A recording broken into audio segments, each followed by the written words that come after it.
Hello again, everyone. Truckscbsales here with a tune-up and repair report for Lee in Tennessee on this RCI-2970N2.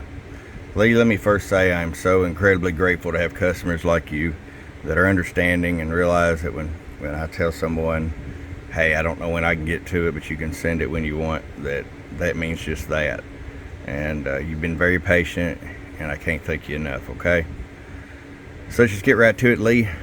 RF power all the way down, 100-watt slug. Got you at about 5 or 6 watts all the way down. Roll it all the way up. About 42. Show you average power swing. Hello, hello, hello. 100 watts in the corner. Check average power of the 250-watt slug. Hello. 120. Check PEP. Hello. 1, 2, 3, 4, 5. A 250-watt slug all the way over in the corner. She's healthy, cruising right along. Won't give you any trouble. Lee, appreciate you, bud. We're gonna get this out to you from your friend Truck at Truckscbsales.com. Bum, bum.